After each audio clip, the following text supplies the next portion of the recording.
നമസ്കാരം. കേരള ടൈംസ് വാർത്തകളിലേക്ക് സ്വാഗതം. പാലായിൽ രാഷ്ട്രീയ പോര് മുറുകുന്നു. അവിശ്വാസത്തിന് മുന്നോടിയായി തുടർച്ചയായ കൗൺസിൽ യോഗങ്ങളുമായി ചെയർപേഴ്സൺ.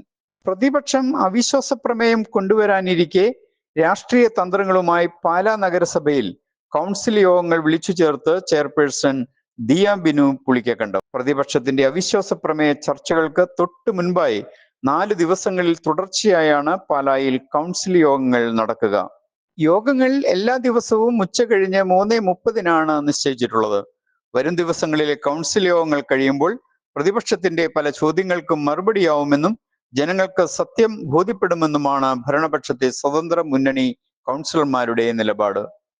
നഗരസഭാ ചെയർപേഴ്സൺ ദിയ ബിനുവിനെതിരെ പ്രതിപക്ഷം നൽകിയ അവിശ്വാസ പ്രമേയത്തിന്മേലുള്ള നിർണായക ചർച്ച ജൂലൈ 21-നാണ് നടക്കുക. നിലവിൽ കോൺഗ്രസിലെ ഒരു വിഭാഗം കൗൺസിലർമാർ സ്വതന്ത്ര കൂട്ടായ്മയ്ക്ക് എതിരാണ്.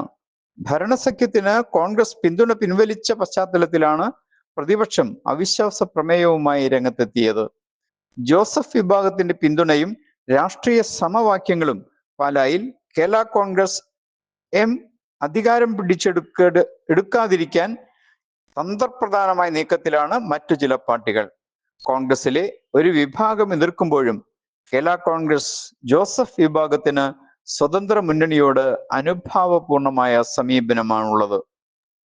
വരുന്ന കൗൺസിൽ യോഗങ്ങളിൽ പാലാ KM മാണി സ്മാരക ജനറൽ ആശുപത്രി മാനേജ്മെന്റ് കമ്മിറ്റിയുമായി ബന്ധപ്പെട്ട വിഷയങ്ങൾ പ്രധാന ചർച്ചയാകും. ആശുപത്രി സമിതിയിൽ കേരള കോൺഗ്രസ് എം പ്രതിനിധികളെ ഉൾപ്പെടുത്തുന്നത് സംബന്ധിച്ച് നിർണായക തീരുമാനങ്ങൾ ഈ യോഗങ്ങളിൽ ഉണ്ടായേക്കും. വരും ദിവസങ്ങളിലെ കൗൺസിൽ യോഗങ്ങളും ജൂലൈ 21-ലെ അവിശ്വാസ പ്രമേയ ചർച്ചയും പാലാ നഗരസഭയുടെ ഭാവി ഭരണം നിർണയിക്കുന്നതിൽ നിർണായകമാകും.